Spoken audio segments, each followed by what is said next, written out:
And we should be good to go. Alrighty. Good morning, good afternoon, everyone.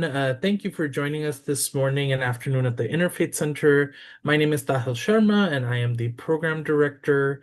For those of you that don't know, the Interfaith Center at Miami University has been doing the work of interfaith cooperation for the past 12 years. The center has been around for quite some time, but has had a specific focus on the Oxford community at Miami University in Southern Ohio. But since 2014, it has now functioned as its own 501(c)(3) nonprofit organization and continues to provide support for interfaith communities in the Oxford area. But since then, and particularly after COVID, we have had a major focus on trying to provide virtual programming, getting to hear from amazing folks doing work of all different kinds that are related to the intersection of faith and spirituality with so many sectors and identities. And I couldn't imagine a better person to be able to talk about their work today, which is why I'm super excited to introduce Salgu Wissmath, who their pronouns are they and them, who is a Korean American freelance photographer. Oh, hold on. I just started playing back the actual live feed. Oopsie. Um, Let me go back to making sure that I'm talking about you, Salgu. Salgu is a non-binary Korean American freelance photographer based in San Antonio, Texas, and Sacramento, California. Their personal work explores the intersections of mental health, queer identity, and faith from a conceptual documentary approach. They were previously a Hearst Fellow, photo fellow at the San Antonio Express News and the San Francisco Chronicle.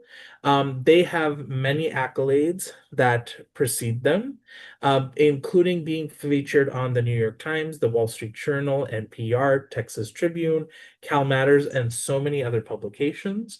The story of our connection came from a conference called Creating Change, where Salgu was there, taking part as um, another participant, a volunteer, doing a lot of really cool stuff and having the opportunity to see them in action taking photos for one of their important exhibitions that they share, which is Divine Identity. And in conversation and having them be featured at our Creating Change conference for the National LGBTQ Task Force, we've been able to create a new friendship. And I wanted to really give them an opportunity to talk about their work here at the Interfaith Center because it is beautiful work, it is important work, and it tells very fascinating stories in very unique ways. So, Salgo, thank you so much for joining us this morning slash afternoon. So happy to have you. Thank you. Happy to be here.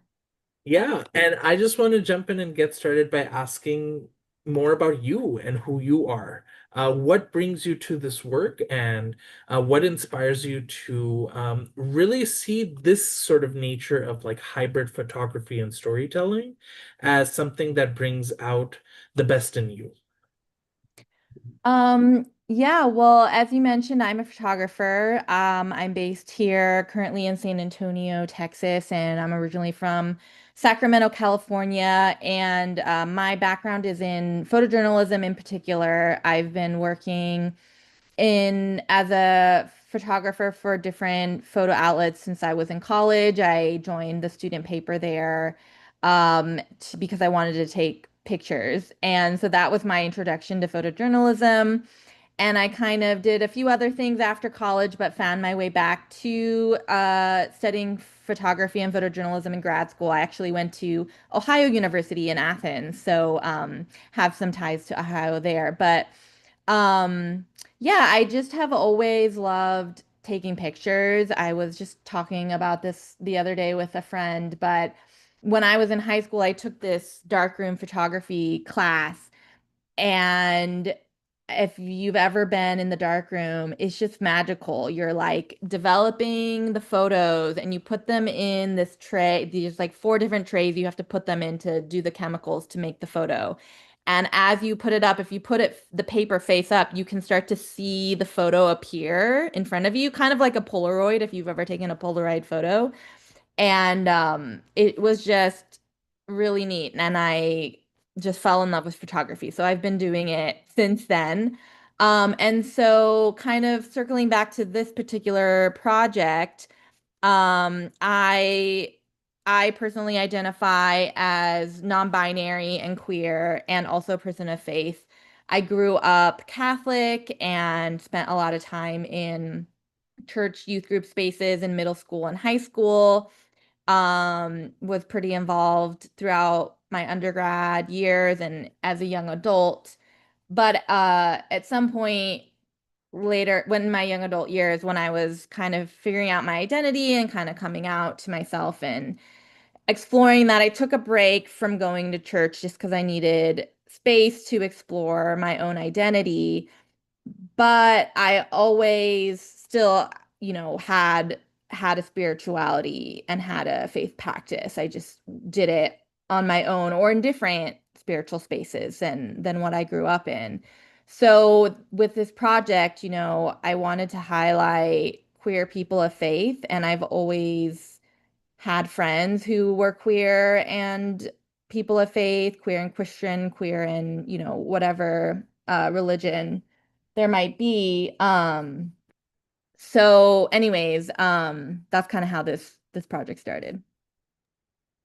Amazing. And the last time I entered a dark room was, I think, freshman year of high school. I definitely can resonate with that feeling of your work coming to life when you start putting those photos in the developer liquid, and it's just slowly forming, and you're like, oh my gosh, that's something I took. And obviously you could process it really differently with a Polaroid, but there's something about being in the dark room for sure that just really makes you integrate more with your work than a typical camera would anyway. Especially with digital ones being so desensitizing to the process, it captures everything in whatever memory card it wants to do that in. The personal experience of like getting to touch every piece of art that you're creating, every story that you're getting to create with a photo is just super cool. And I guess that kind of makes me curious about, um, how that kind of thinking around, your own personal ba faith background, and tying it into an exhibition like Divine Identity comes up.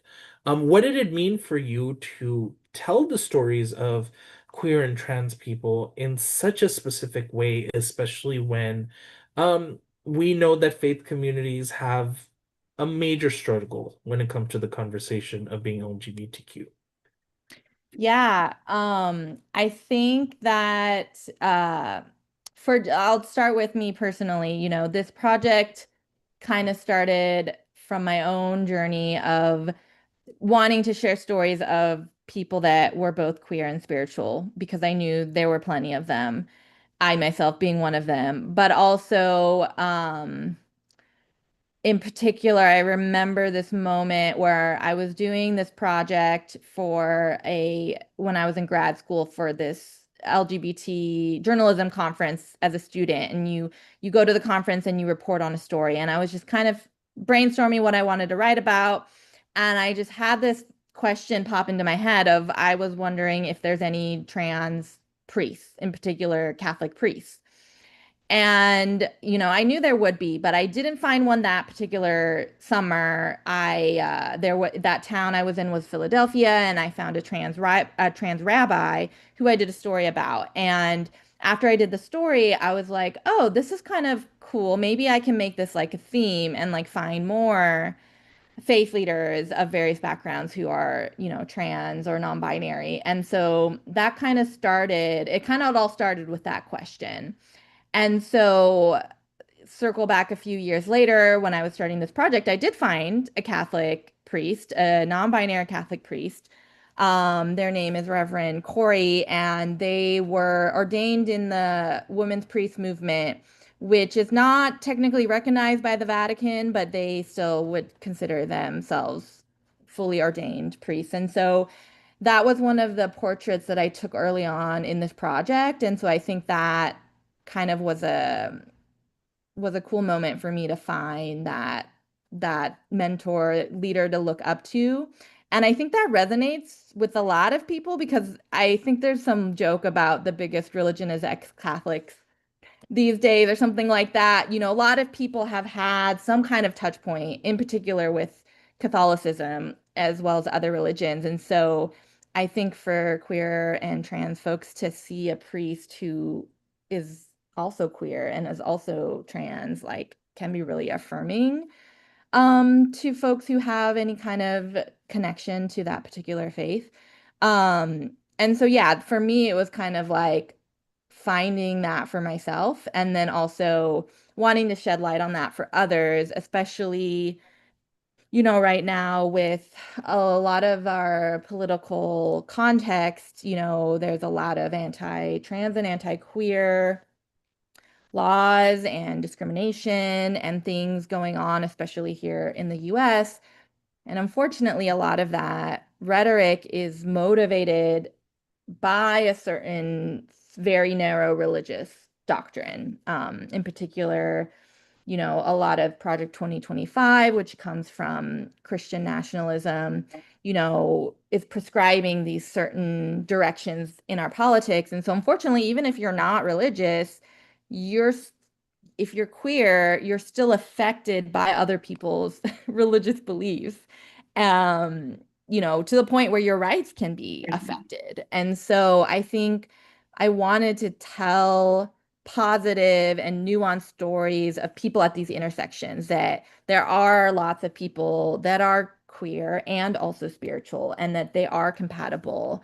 And, you know, a lot of people, I think a theme that comes up is a lot of people who are in this project, they never questioned their faith or they never questioned their queerness. Like it never was an issue for them that they were queer and they were also Christian or that they were also a certain faith tradition. And there's often a certain stereotype story that, oh, you must have struggled or, you know, had a hard time coming out and reconciling it with your faith. But for some people, they say that their faith helped them figure out their queer identity, or vice versa. Their understanding their queerness helped them open up to explore their own religious, you know, faith traditions that they wanted to be a part of. And so they often enhance each other rather than take away from each other. And I think just sharing that perspective is really important. Like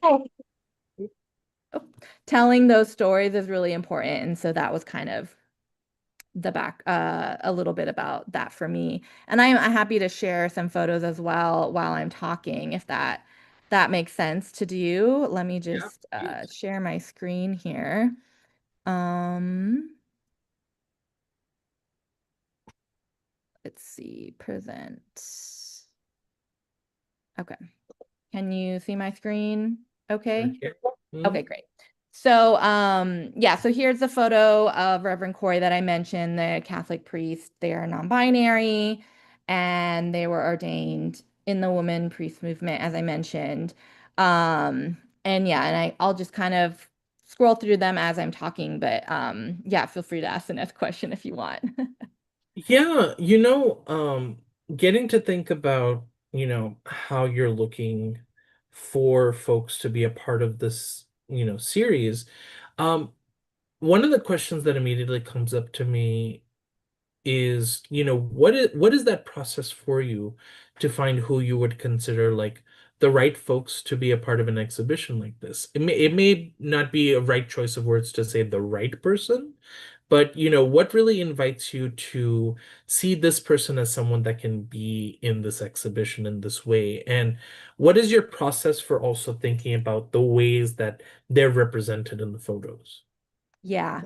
That's a good question. Actually, I'll stop here. So this is a picture of Delphine, and Delphine was the LGBT director when I was in grad school at Ohio University. And they're non-binary, and they also have a background in Catholicism. They went to divinity school.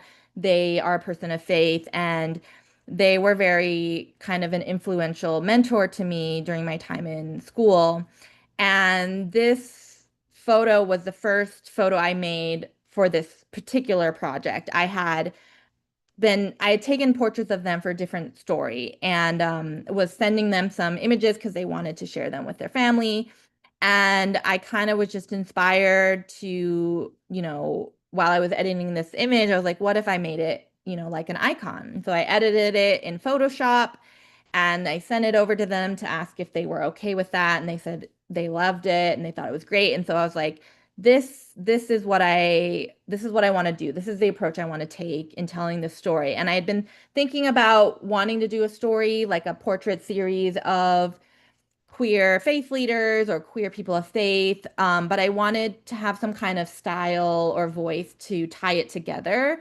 And so this kind of just seemed like a natural fit. And for those who may not be familiar, like iconography is not a new thing. It's been around for centuries. It's a religious art form that, you'll often see in churches, especially Catholic churches and Orthodox churches, as well as other churches, and they're traditionally painted. But these days a lot of artists have, been incorporating the style into modern art, whether it's through painting or drawing or graphics or other types of art. And so I remember, I think I've just, been absorbing that art in wherever I'm seeing it, whether it's Instagram or in the museum or in a church. And, it's kind of like this modern motif of creating religious icon imagery, but of activists, migrants, trans women, anyone you want to make an icon out of. And so, you'll see them made of modern day people like Martin Luther King Jr. or Mr. Rogers, or, honoring people that have passed away, especially like trans folks who have been, who have died, or, migrants or anyone you want to kind of honor. And anyways, and so it's not a new thing. It's a lot of people are using it and reusing it these days. And so that kind of was the inspiration for the approach. And then in terms of finding people, it started with people I knew, like for example, Delphine, or other friends. And then it also branched out to people that I read about in an article or saw on Twitter or Instagram. And I would just reach out to people and say, hey, I'm doing this project. Do you want to be part of it? And that's kind of how it started. And then from there, it really became kind of word of mouth or different spaces I would meet people in particular, creating change, which you mentioned. I went one year because another person I'd been photographing was planning to go. And so I went there to photograph them. And then I realized, I don't think I knew until I got there, that there was this whole faith track at creating change, about the intersections of being queer and a person of faith. And so there was like all these people just attending the conference that were perfect for this project. And so I started meeting people and just asking them, hey, do you want to be in this project I'm doing? And some of them said yes. And so I started taking pictures of them, a few of them at the conference if they had time. And then a few of them I got their contact and followed up with them later when I happened to be, visiting their town or whatnot. And so from there, I started going to Creating Change every year after that, specifically to meet people to photograph for this project. So I actually met a lot of people there. But, as I might photograph one person, they'd be like, oh, well, you should meet or photograph this other person that I know. And so it kind of just became, I now have a list of people I need to follow up with or that I've interviewed and now I need to photograph or vice versa. And so I've photographed over 40 people for this project already, and it's an ongoing thing. So I hope to continue to add to the project. But I'll keep going through the slides, but yeah, feel free to ask the next question. Yeah, I mean that's such a super cool process, and I think, the ways that things come together, you have something that comes to mind, you wonder if there's something that's out there, and it just leads you into a whole new world of opportunities, which I think is super amazing. And in getting to share maybe I would say some super positive feedback or some observations that I heard from some people who have seen your pieces. One of the things that actually really came up as something that you do well is you really think very like strategically about the color schemes, the way you capture people, what the color of the halo looks like, and how it blends in with sort of the imagery. Um, and that takes a lot of thought to say the least. A question that I have that someone gave me before we even started the Oh, great. conversation, is actually, when you're painting someone that characterizes them, how do you try to do it in a way that captures their spirituality? Like, what do you think about when, you have the shaman here, for example, who has a specific practice of Korean American shamanism? How is her representation through, what she's wearing, which clearly has Hangul on it, or Korean characters, um, as someone who represents themselves as queer femme lesbian, um, how do you capture all of that in thinking about strategically, this is how I want them to look? Yeah, no, that's a great question. So it's a really collaborative process. So every portrait starts with an interview. And I Mm. have kind of a list of questions I ask them about their identity, their faith tradition, how those kind of intersect in their life and things like that. And so through those conversations, will kind of naturally come up what kind of are themes in their spiritual practice, or things like that, and then I'll ask them at the end of the interview, are there specific places you feel spiritually connected to that you want to be photographed at? So if I have time and I'm meeting them in their element, in their space, we might pick a particular location that connects to them. It could be in a church, it could be an outdoor, nature spot, or maybe it's just in their home if that's all we have access to. And then I ask them, what if they want to wear anything that reflects their spiritual practice. So, a pastor might wear a stole or their spiritual robes, or, a cross or something. I also ask them if they want to bring any items that connect to them. So for example, this shaman Theo, she brought these oracle cards. She made this oracle deck. They're similar to tarot cards, and they're very specific to her practice and her Korean background. So there's a lot of imagery in the photos on the cards that reflect images you might see in Korea, and then reflect her own connection to her spiritual guides. Someone else might hold a holy book, or, something else. And so kind of let them decide. And like I mentioned, sometimes I take photos of them in a space like a conference. They may not have a specific place to go in that area. And so then it might become more about the clothes they're wearing or the items they're holding. So not every image has a particular location, but some of them do. So it kind of depends on where we are meeting and what we have access to when I'm taking the photo, and then as much as possible bringing in elements that they want to wear or hold to reflect their practice. Yeah, and that, I think that kind of collaborative approach to art, to storytelling, to photography, I wouldn't necessarily say it's the most common thing out there, from a lot of the stuff that I have seen personally, but I think it's capturing some really fascinating ways of being able to um really put us in a situation of thinking, of being contemplative, of really imagining what our relationship is to our own identity as divine people. And I'm kind of curious as to what are some of the challenges in being able to encompass that in the stories of individuals that approach you for these photos.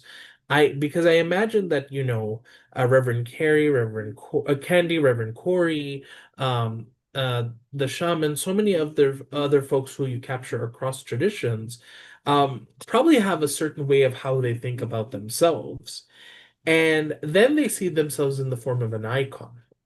Um, and that must be a chilling experience in its own way, to imagine yourself being as like, wow, like using Christian language, like I am among the saints.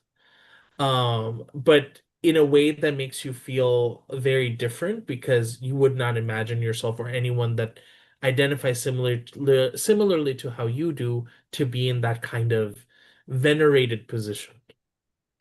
Yeah, I don't know if I've asked people how they felt seeing themselves as an icon unless they volunteered it. I'll show them the image, the final image, just so they know, how it appears, how it turned out. And most people respond positively. A lot of people, especially those with a more Christian background, are familiar with icons as a concept and have seen them. So they understand the significance of it as sort of this type of art form. So I think they think it's just like a cool thing to do. I know that other people who've like responded to my art, in particular, other photographers or people who are selecting it for different types of exhibitions or things like that, have also responded very positively to the style of the work. I've shown it to a lot of different types of people, including photo editors and, art folks. In my line of work, you'll often meet photo editors and show them the work in person. And like everyone I've ever showed it to thinks it's cool. And it's interesting because even like people that are more from a photojournalism background where you're not really allowed to add so much art into the process, it needs to be more like as you would have found the image in front of you. Even they really respond well to the art. So I think it just resonates with a lot of people. And I think that's part of the fact that it's like, from an art history point of view, people are familiar with icons as a concept. If you've ever stepped into a church or, you've seen them at some point in your life, perhaps. And so maybe they just have that as like a background knowledge. And so it clicks for them. And then it being specifically to, honor and uplift queer people and queer people of faith, I think adds an element to it of like, kind of honoring these people, even though they're still alive, they're our modern day saints, they are holy. We are holy as queer people, and oftentimes we're told we're not. And so this kind of reclaims that divinity in ourselves and honors that. And I think that's a really just like universal thing that people can relate to of being able to be told that and uplifted that and share stories and images of people in that way when society often tells us the opposite. Yeah, yeah. No, that's beautifully said. I mean, getting to create a space where we can recognize the divinity in ourselves, especially for folks who identify as LGBTQ, I think is so valuable. It breaks narratives that have often dehumanized and discriminated against us, and that have ultimately led to many forms of violence. And I think it's also just really inspiring to think how um, this kind of approach to showing that divinity is coming off with such positive feedback. It's not surprising to say the least that it's getting positive feedback because there's so much thought that goes into this and it really represents itself in wonderful ways. But it makes me wonder also like what problems do you encounter when trying to put these pieces together? Because I can only imagine that as collaborative as the process may be, you must have so much going on in your mind about how to make this come together. I think the biggest challenge is that it's quite time consuming. I've been Mhm. working on this project since 2019, so that's over 5 years. Yeah. And it took 5 years for it to really start to be showcased. Last year was the first exhibit I had of the work in as multiple pieces. And that was in New York as part of this festival called Photoville Right. last June. And then again, I had some work at Creating Change this January. And there's going to be some more, there's going to be another, the next show will be in June in the Bay Area in California at a church there. And the goal is to travel it to church spaces. And so it's one of those things where it's like I can't just like have all these photos on my hard drive in my closet anymore. And they need to come out of the closet and be like in the world. so people can see them and enjoy them. And I think it's a really important time right now to be showcasing these types of photos. But yes, it's time consuming. It takes a lot of time to meet people and photograph them and interview them. And then to do the photo editing, I do it in Photoshop and it's quite time consuming. And I have to edit the interviews as well and all these things. And so that's why it's been such a slow process. And I have even more photos that I need to still edit and more photos to take and more interviews to do and edit. So it's just like an ongoing process. So it just kind of takes time. So that's one piece of it. And then the other challenge is I keep making it more complex. So I mean the icons themselves are complex, right? Because it requires an extra step beyond just the original photo. And then the next kind of phase of the project is I'm learning how to make stained glass so that I can turn these pictures into stained glass pieces as well. And it's been really fun to learn that process, but that takes even more time to do. So I think the time it just takes time.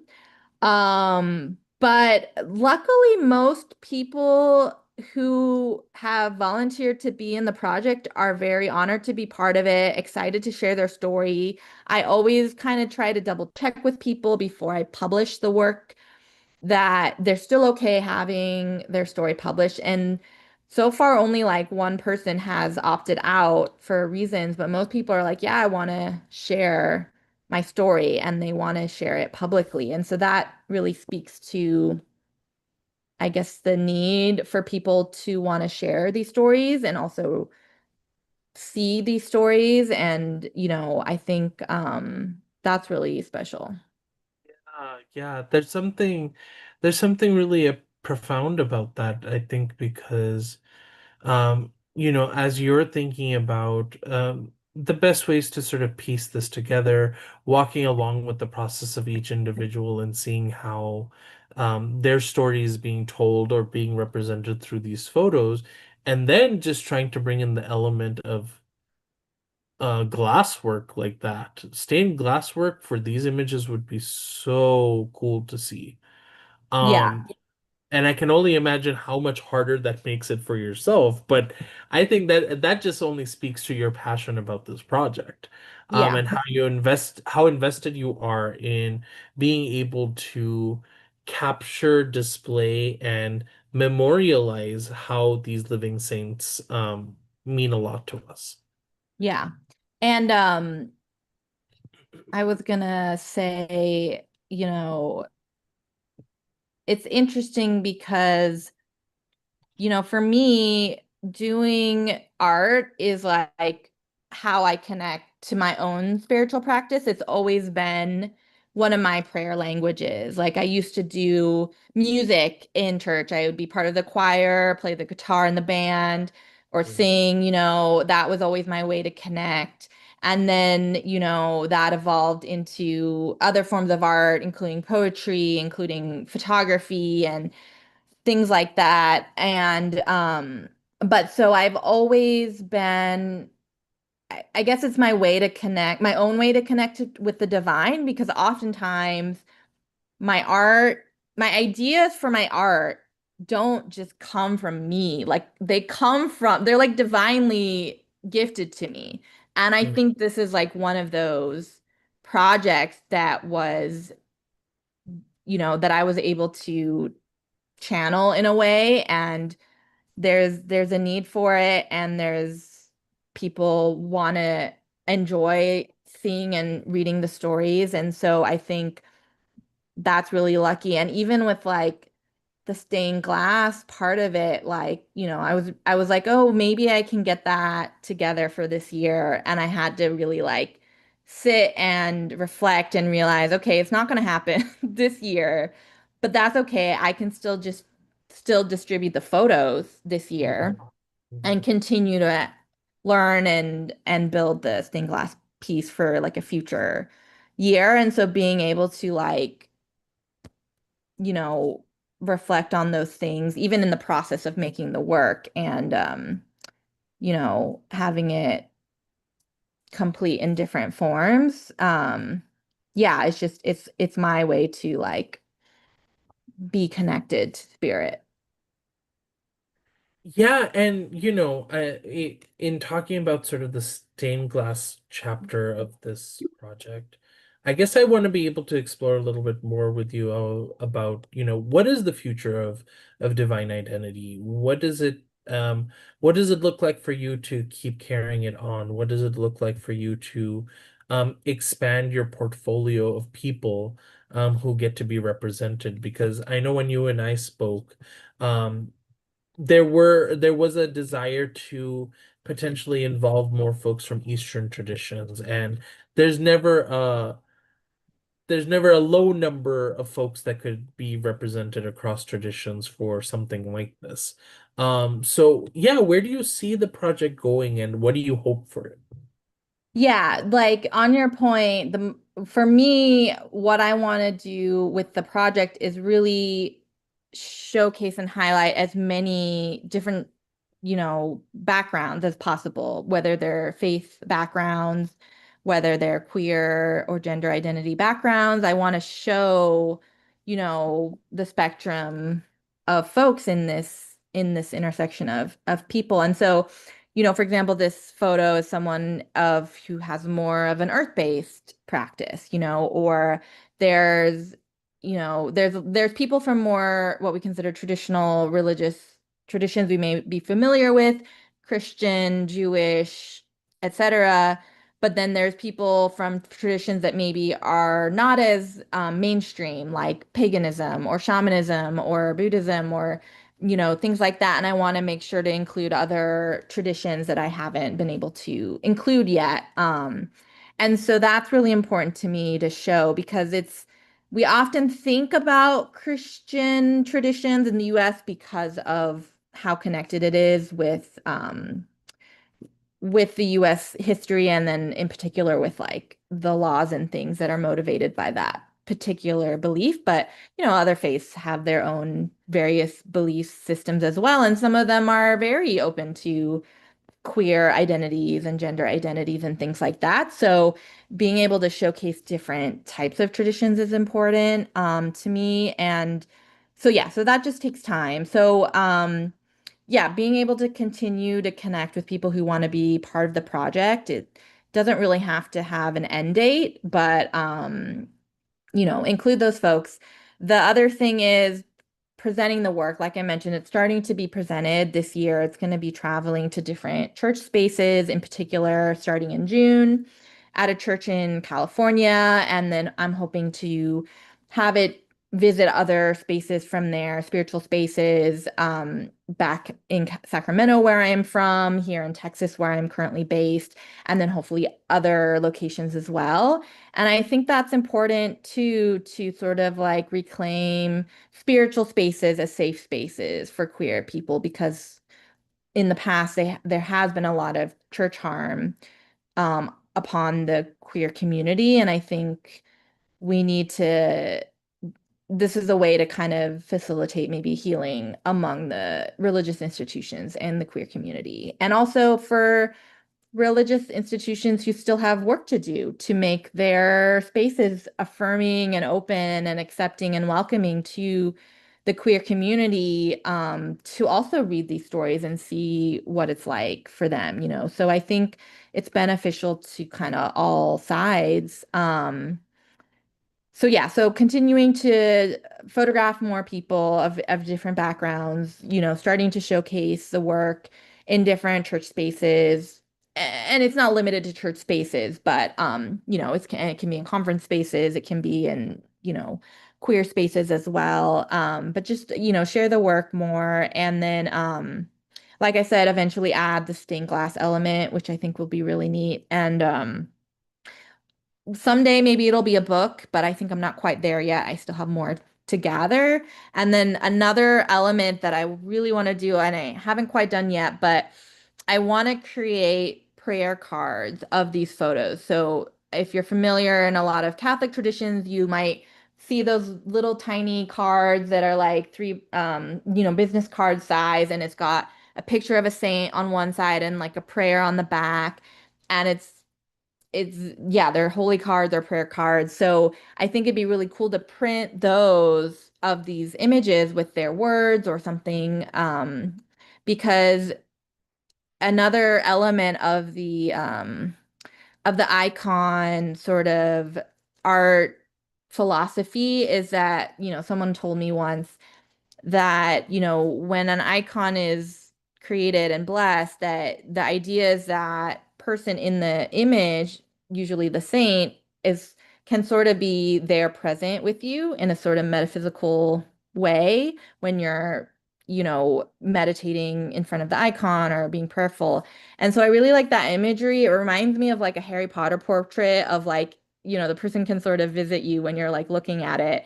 And I just think that imagery is really powerful of thinking of queer folks, especially if they're in in a place where they don't have other queer community or they don't have an affirming church community where they may feel alone, but no matter where they are, where they live, they could have a little saint in their pocket or like their queer elders and siblings almost physically with them, physically or metaphysically with them. And I think that's just like a powerful like concept in my head. So yeah, so I want to print those little holy cards because then it's more accessible and people can have a little queer saint in their pocket. Oh, that sounds both adorable and I think amazing because I think there would be a lot of people that benefit from that. And it this idea of veneration in queer and trans spaces is probably a really fascinating one because obviously with people who may not have any relationship to Christianity now because of trauma or because of, disassociating because they're not Christian at all. It would be interesting to see how a project like that could really make people think about the ways that we think about intercession. That when if people are engaged in some sort of religious and spiritual practice, that they don't really do it alone. That they have someone to accompany them even in that practice, not as an intercedent, but maybe just as an accompaniment. And that's just a really beautiful idea. Thank you for sharing that. And I imagine everyone here on the call and people who'll be watching are going to be super excited to see that come to fruition. Yeah. Um, so thank you for sharing that. Yeah. Keeping in mind that we're getting close to the end of the hour, I would like to open it up to folks who might have questions in the room with us. So please come off mute if you'd like to ask a question. And yeah, please, the mic is yours. Well, since I was late joining, I'll let everybody else go first. Uh, and if nobody else wants to hop in, I'm so grateful. I'm just so grateful. So let me start by this. I just came from a meeting with the director of our local LGBTQ center here in the Shenandoah Valley of Virginia.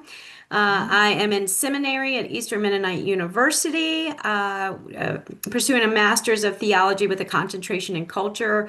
I'm part of the queer community, but I'm still figuring out labels as far as spiritual formation and identity goes. I know absolutely I'm Appalachian Mystic. Okay. Yeah, so I don't know if you met any Appalachian Mystics. I have not yet. Okay, yeah. So this is great follow-up from coming from the conversation with Antu at the center, who is still very protective of our community with any engagement, even in incubating interfaith spaces. So two questions. One, how do I get some of your work to share at the center in the meantime? And then two, how do we start applying for grants to have you come here?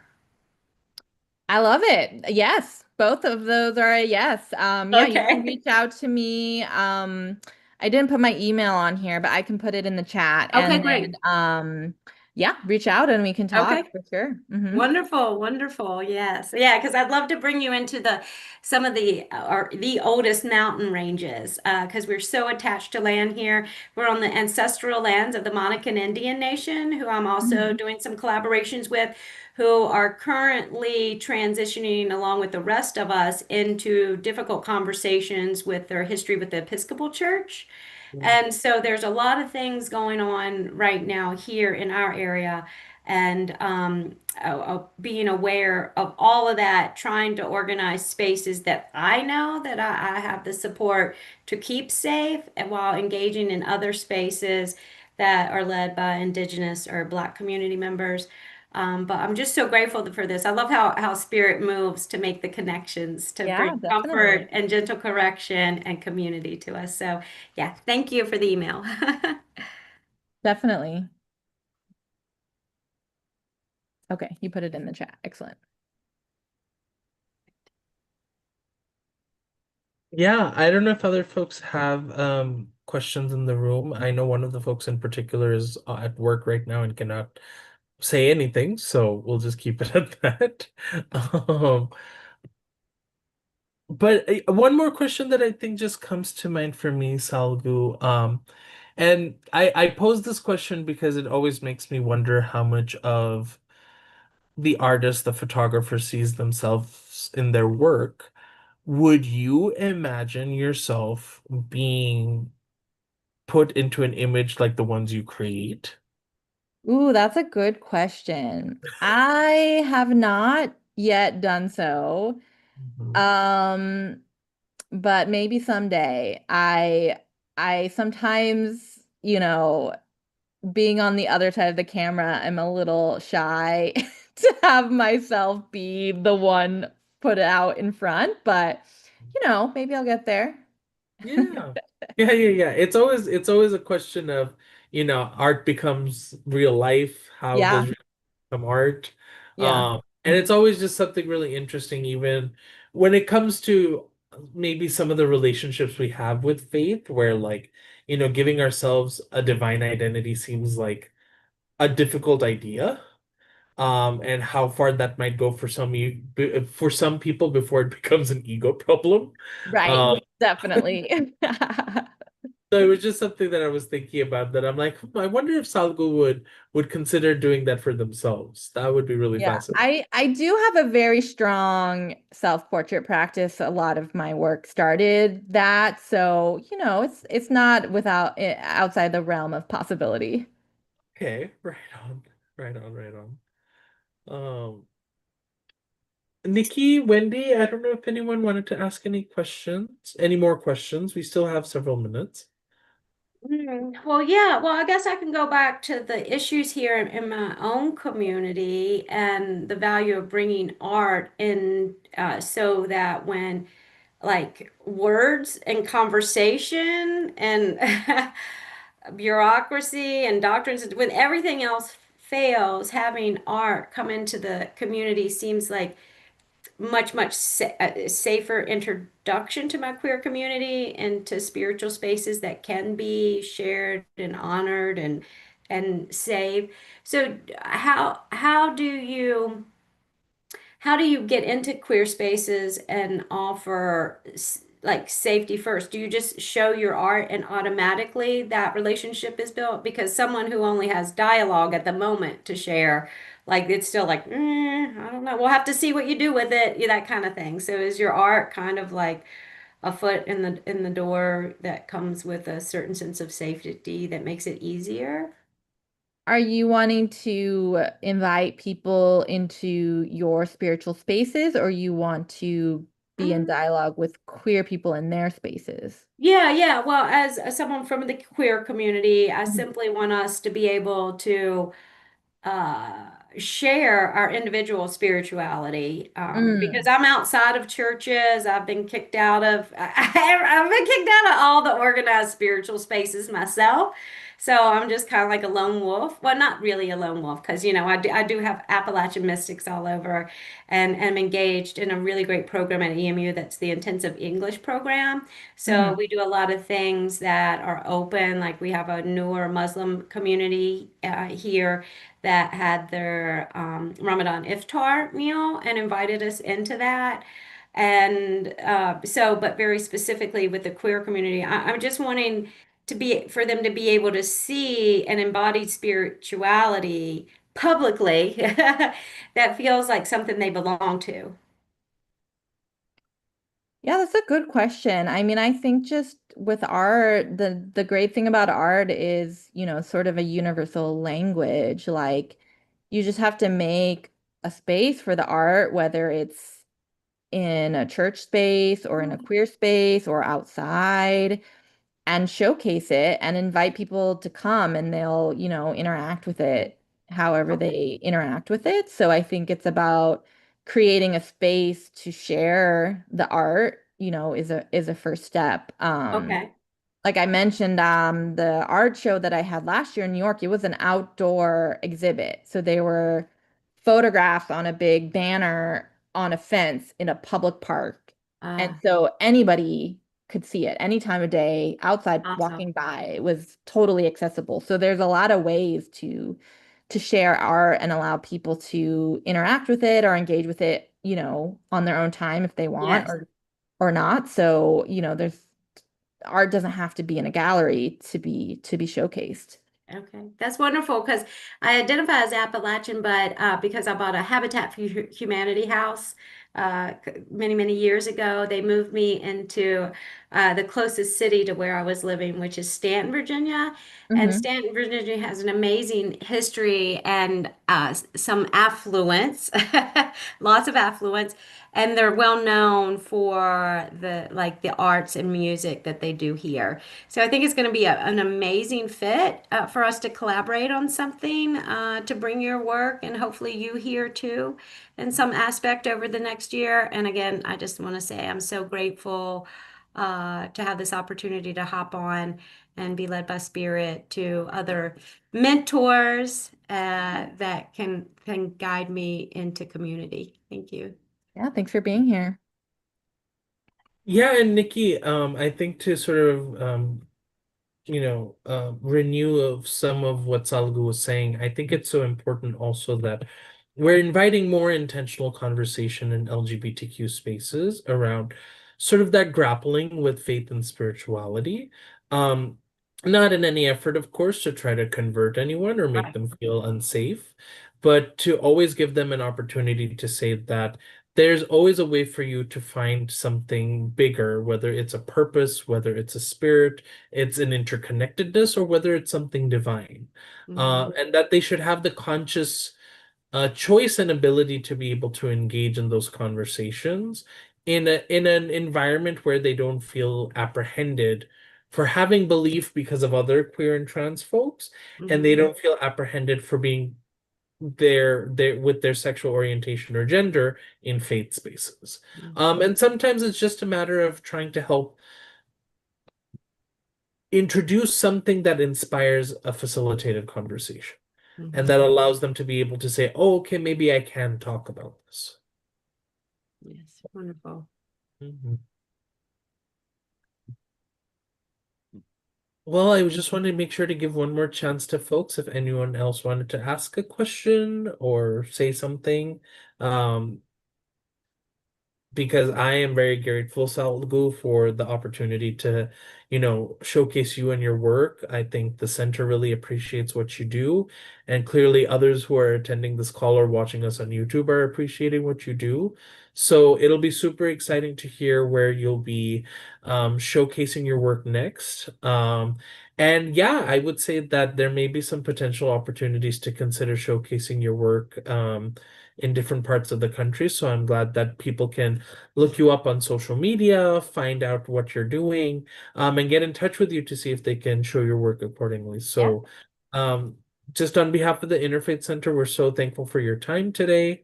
Um, we really appreciate your approach to storytelling, your creativity, and most importantly, your willingness to show faith in such a profound way to people. That doesn't seem typical, but that's definitely seems revolutionary. So thank you so much for that. Yeah, thank you so much for having me. This was a cool conversation to have. Yeah. And we're thankful for folks who have joined us today on Zoom and on YouTube. We appreciate your time. Look out for more programs from the Interfaith Center at Miami University, and we hope you have a wonderful weekend.